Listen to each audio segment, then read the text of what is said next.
Marcus, please don't do this to me! If not because of your money, did you think I'm gonna marry you when I have my beautiful mistress here? The shovel hit dirt as Marcus finished digging.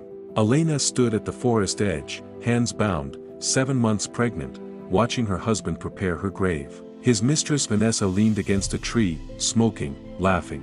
"Please, Marcus. Our baby," Elena whispered.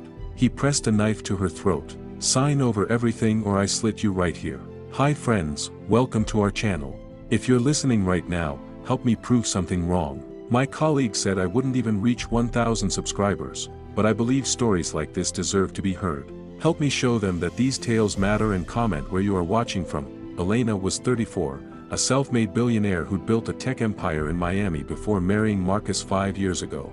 He was 37, charming, ambitious, the perfect husband or so she thought. Vanessa was 28, his secretary who'd been sleeping with him for 3 years. Together, they'd planned this for months, waiting for Elena to transfer her assets before killing her. Last week, Elena had called her lawyer Benjamin wanting to put everything in Marcus's name as a gift. Benjamin, suspicious, suggested testing him first with fake documents showing asset transfer. Elena agreed reluctantly, believing Marcus loved her. But Marcus, thinking the papers were real, immediately told Vanessa, "We're rich. Time to get rid of her."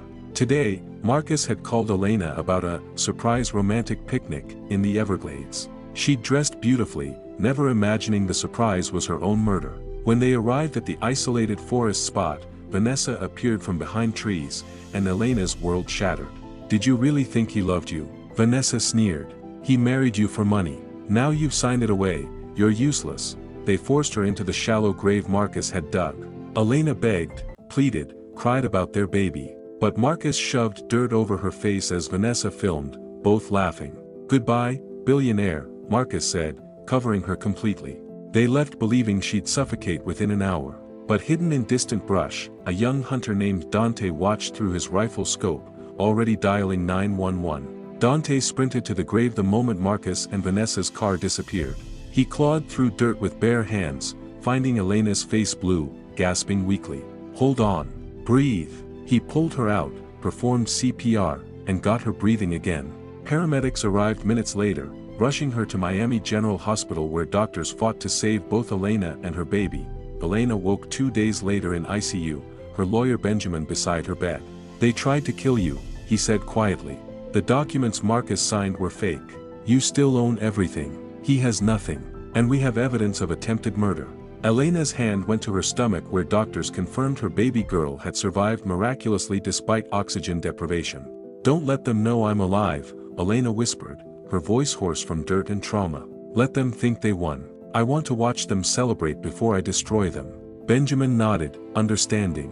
He'd suspected Marcus was a gold digger from the start. Now they had proof, caught on Dante's phone video that he'd recorded after calling 911. Meanwhile, Marcus and Vanessa were living Elena's life. They'd moved into her Miami penthouse, were driving her cars, spending from accounts they believed were now his. Vanessa posted photos on social media of her new, luxury lifestyle, not knowing it was all about to crumble. Marcus had already contacted Elena's business partners claiming she died in an accident abroad. But Elena had other plans. From her hospital bed, she asked to meet the hunter who'd saved her.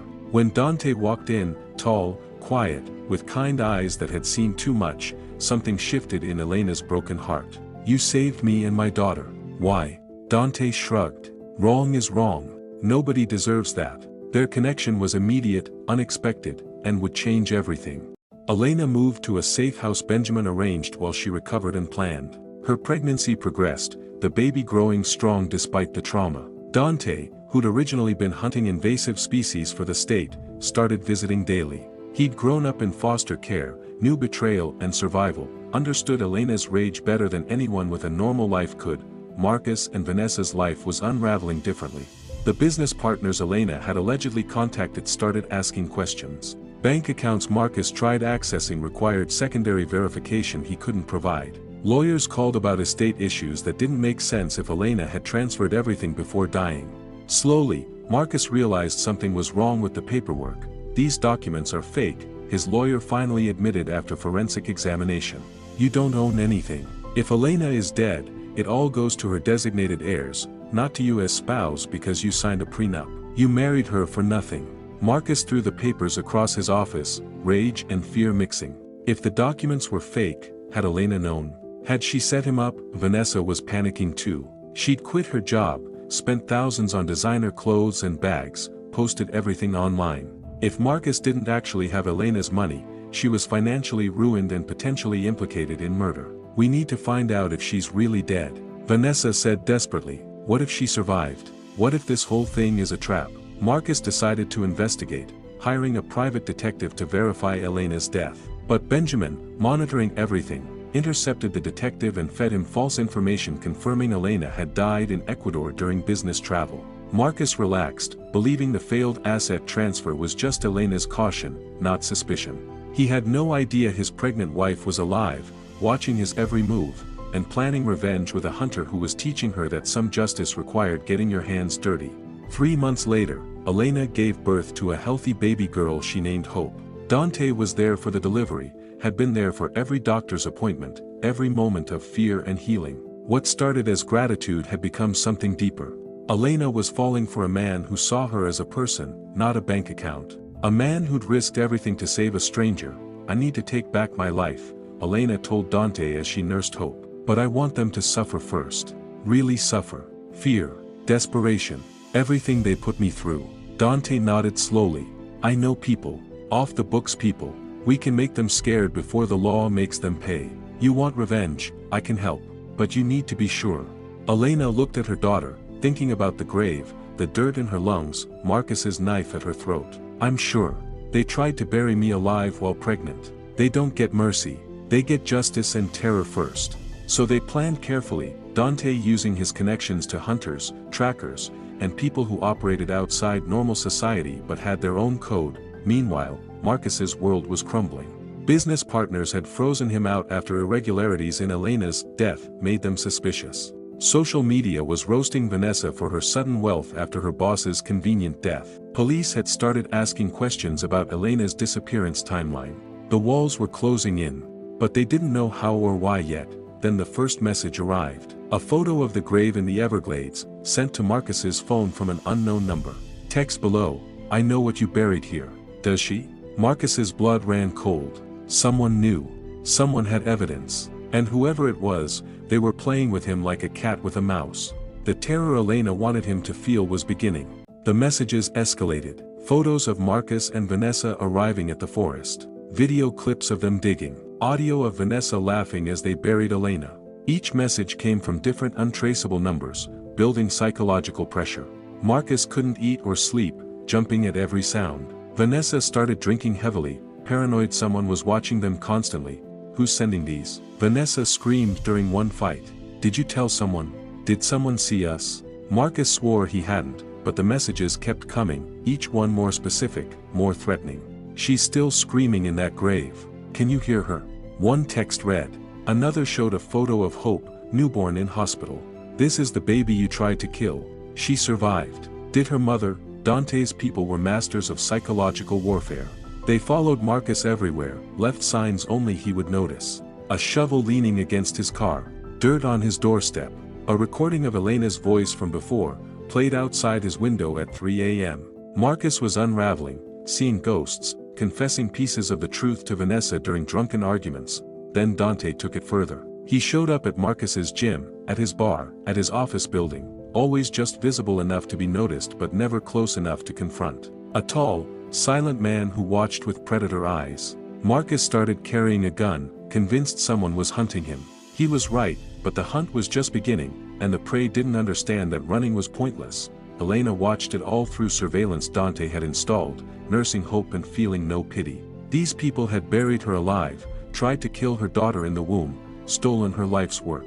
Whatever fear they felt now was a fraction of what she'd experienced in that grave, dirt filling her mouth, unable to breathe, their laughter the last sound she'd expected to hear before death. If this story has you hooked, hit that subscribe button and turn on notifications. What do you think Marcus and Vanessa deserve? Comment below and share this with someone who loves revenge stories. What happens next will shock you. Marcus hired private security, convinced someone was coming for him. But the psychological warfare continued. Dante's team broke into the penthouse while they slept, rearranging furniture slightly, leaving Elena's perfume in the air, placing her jewelry on Vanessa's pillow. Vanessa woke screaming, "She's haunting us. Elena's ghost is here." "Ghosts don't exist," Marcus snapped, but his hands shook holding his gun. He'd started seeing Elena everywhere, her face in crowds, her voice in wind, her shadow in mirrors. Sleep deprivation and guilt were destroying his mind faster than any physical threat could. Dante watched it all, reporting back to Elena, who felt satisfied watching her husband crumble. Meanwhile, Elena was rebuilding. With Benjamin's help, she quietly regained control of her companies, firing people Marcus had installed, restoring order. Business partners who'd been suspicious were relieved to learn she was alive, had been in hiding after discovering her husband's murder plot. Her reputation grew stronger, the billionaire who'd survived being buried alive. Vanessa tried leaving Marcus twice, but he threatened her. "You're in this as deep as I am.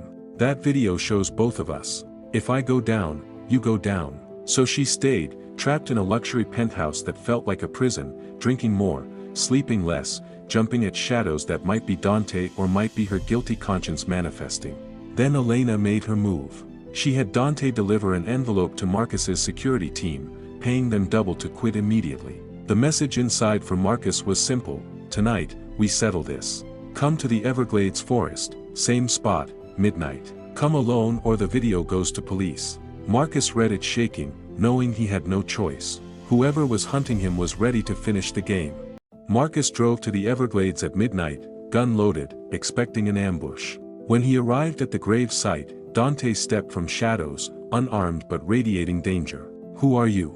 Marcus demanded, gun pointed. Dante smiled coldly. "I'm the hunter who watched you bury her alive. I'm the man who saved her life. And I'm the man who's going to make you pay. She's alive." Marcus's face went white. "That's impossible. We buried her. She couldn't have survived." Dante's laugh was bitter. "I pulled her out. She survived. Your daughter survived. And they've been watching you fall apart for months. Every message, every shadow, every nightmare. That was me, preparing you for what comes next." Marcus raised his gun, but Dante was faster, disarming him with practiced ease. "You can't kill me," Marcus spat. "I have lawyers, money, connections." Dante leaned close. "You have nothing. Elena still owns everything. Those papers you signed were fake. You're broke, being investigated for murder, and about to face something worse than prison. You're about to face her." The car pulled up and Elena stepped out, holding baby Hope, looking strong and alive. Marcus actually stumbled backward, seeing a ghost made real. No, this isn't possible." Elena's smile was ice. "Surprise, husband. Did you really think you could bury me and walk away? I built empires. I survived your betrayal. And now I'm taking everything you thought you'd stolen." Marcus tried to run, but Dante's people emerged from the forest, surrounding him. "You have two choices," Elena said calmly. "Confess everything to police, sign legal documents admitting to attempted murder and fraud, or we leave you here in the grave you dug for me. Let you feel what suffocation and darkness feel like. What's it going to be?" Marcus chose survival over pride. In a lawyer's office surrounded by police, he confessed to everything: the affair, the murder plot, burying Elena alive, attempting to steal her assets. Vanessa, dragged in separately, cracked immediately under pressure, confirming every detail. Both were arrested, charged with attempted murder, conspiracy, fraud, and a dozen other crimes. The media explosion was instant. "Billionaire buried alive by husband returns for revenge," dominated headlines. Elena gave one interview, poised and powerful, baby Hope in her arms. She described the betrayal, the grave, the miracle of Dante's rescue, and the months of careful planning to ensure justice. Public opinion was overwhelmingly on her side, making Marcus and Vanessa the most hated people in America overnight. Their trial was swift. Prosecutors had everything: Dante's video, confessions, forensic evidence from the grave site, the fake documents, Marcus's spending spree after Elena's supposed death. The jury took 3 hours to convict both of attempted murder. Marcus got 45 years with no parole. Vanessa got 35 years. Both would die in prison, their lives destroyed by the greed that had driven them to murder. Elena watched the sentencing with Dante beside her, Hope sleeping peacefully in her carrier. She felt no satisfaction, just tired relief. Justice was done, but it couldn't erase the trauma of dirt filling her lungs or her husband's hands trying to kill her. Therapy helped, Dante helped more, and slowly Elena started rebuilding not just her empire but her ability to trust and love again. Vanessa's family tried apologizing, claiming she'd been manipulated by Marcus. Elena rejected it coldly. She held the camera and laughed while I suffocated. She chose that. Consequences aren't manipulation, they're justice. Marcus's family never even reached out, ashamed of what their son had become and the monster he'd revealed himself to be. 1 year after the trial, Elena stood in her rebuilt Miami penthouse, completely redecorated to erase every trace of Marcus. Hope was walking now, a bright happy toddler who knew nothing of the grave or betrayal. Dante had moved in 6 months ago. The relationship that started in trauma had grown into genuine love built on respect, trust, and shared survival. "Marry me," Dante said one evening on the balcony overlooking Biscayne Bay. Elena looked at this man who'd saved her life, protected her daughter, helped her heal, and never once asked for anything in return. "You sure you want a wife who comes with attempted murder trauma and a billionaire empire?" Dante smiled. "I want you. All of you. The empire, the trauma, the strength, the hope. Everything." They married quietly at the courthouse, just them, Hope, Benjamin the lawyer who'd helped save her, and a few close friends. No big wedding, no publicity, just two people who'd found each other in the darkest moment and chosen to build light together. Elena wore simple white, Dante wore his best suit, and Hope wore a flower crown and giggled through the vows. Elena's business was thriving again, stronger than before. She'd started a foundation for domestic violence survivors, using her story to help women escape dangerous marriages. The foundation provided legal aid, safe housing, and financial support, helping hundreds of women who didn't have billionaire resources but deserved safety just as much. Her trauma had transformed into purpose. Marcus sent letters from prison that Elena never opened, returning them all marked, refused. Vanessa wrote once begging forgiveness, claiming she'd loved Marcus and been blinded by it. Elena's response was one line: "Love doesn't film someone's murder. Learn the difference in prison." Neither of them tried contacting her again after that, finally understanding that some betrayals couldn't be forgiven, only survived. 5 years after being buried alive, Elena stood before a crowd of 2,000 women at a domestic violence prevention conference. Hope, now 5, sat in the front row beside Dante, both watching proudly. Elena shared her complete story without shame: the betrayal, the grave, the dirt in her lungs, the miracle of rescue, and the long road to justice and healing. "My husband tried to bury me for money and another woman," she said clearly. "I survived because a stranger saw evil and chose to intervene. I'm here because I refuse to let someone else's greed and violence define my story. You can survive too. You deserve to survive. And if you're in danger right now, leave. Don't wait for your grave to be dug. Don't give them the chance to bury you." The standing ovation lasted 10 minutes, women crying and cheering for this survivor who turned trauma into advocacy. After the speech, dozens of women lined up to thank her, to share their own stories, to say that Elena's courage had given them permission to leave or report or fight back. Each conversation reminded Elena why she'd chosen to share her story instead of hiding it in shame. That evening, the family of 3 returned to their Miami home, no longer the penthouse but a beautiful house with a garden where Hope could play. Dante cooked dinner while Elena worked on foundation grants and Hope drew pictures of flowers and sunshine. It was peaceful, normal, a life built from the ashes of the one Marcus had tried to burn.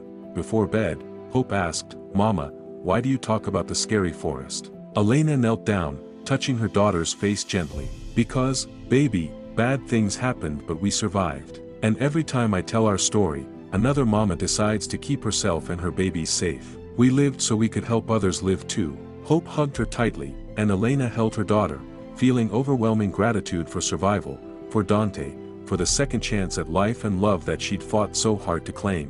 The end.